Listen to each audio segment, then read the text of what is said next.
Hi guys and welcome. I often get the question if the Devialet Phantom or Phantom Reactor is really worth it. I usually answer that it depends on the use case, because if you have no space for anything bigger than the Phantom and you still want a mature and big sound, there seems to be no other choice than the Phantom. But when it comes to sound quality only, the solution might not be so easy. So today I thought, why not put together a budget-friendly hi-fi system that costs about as much as the Phantom and see how it compares. One quick disclaimer first. Of course I'm aware of the fact that this comparison isn't fully fair, because the Phantom is a lot smaller than most hi-fi systems I know, but many people could think and do think that the Phantom is the ultimate sounding speaker regardless of its size, and that's of course also because Devialet advertises it like this. So in this video we'll be purely focusing on what kind of sound you can get for $1,300 or euros, regardless of the size of the speakers. The hi-fi system I put together for this test consists of the Reactor S300 speakers, of which I have a review coming up soon, a knob sound 2x 10 watt Class A amplifier from eBay, and a simple Logitech Bluetooth receiver. The speakers are 400 euros, the amplifier around 200 euros, and the Bluetooth receiver goes for roughly 30 euros, which makes the system a total of 630 euros. The competitor, of course, is the Devialet Phantom Reactor 900, which currently goes for 1,300 euros. And as you can already hear, that's more than twice as much as the hi-fi system, so it's definitely going to be a very interesting comparison. For the first test, I'll play just one unit of the S300 and set the output to mono to give a slightly more fair comparison against the Phantom that is mono as well in the beginning. After this, we will see what difference stereo can really make and compare two S300s in stereo against the Phantom Reactor. One more thing before we start. I still get comments saying that my videos are fake because the drivers of the speakers aren't moving. I'm still amazed by how little some people think before writing a comment, but the simple answer to this is just that I record images or a short video clip, which I always show whenever the displayed speaker is playing, so there's no reason to worry here, nothing is fake. As always, I'll be wearing high quality binaural microphones to give you the most realistic sound impression possible. For these recordings you'll have to wear headphones, so please make sure to put them up and enjoy the sound comparison.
I think that's enough for the first mono versus mono comparison.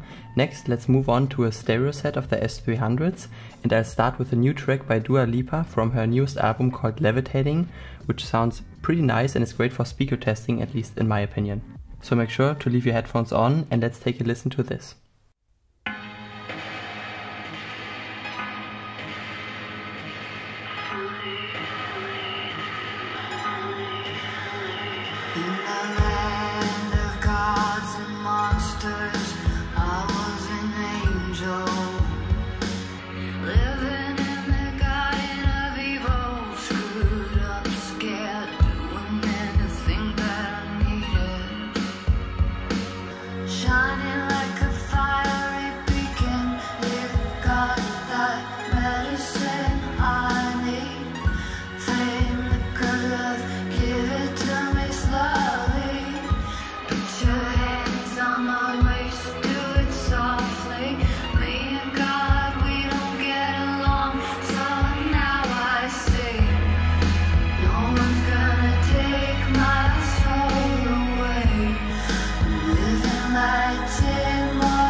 So that's it from the sound comparison.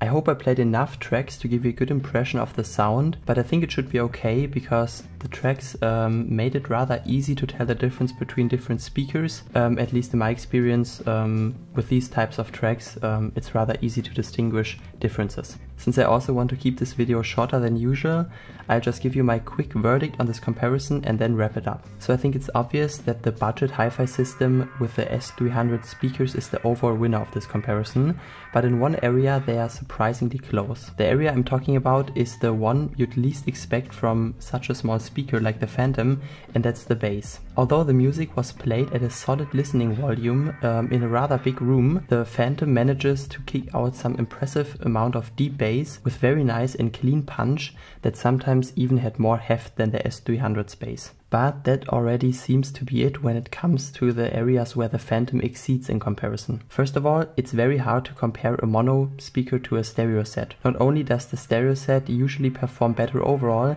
but the mono also has some advantages or some differences, like sounding more straightforward and direct than the original recording played back in stereo. This also becomes obvious in the test, because at times the Phantom can sound very direct compared to the stereo S300, which can be a nice effect, but wasn't intended to be on the original recording. So the first issues with the Phantom start when you listen slightly closer. Although the Phantom kicks out some impressive bass, it is a bit too much at times. It has a very apparent bass boost to give it that extra punch in the lower registers, but it can become a disadvantage when you are looking for a more balanced reproduction of your music. It also seems to use some type of artificial software processing to enhance the bass impact. I think that they even have a patent for this or something.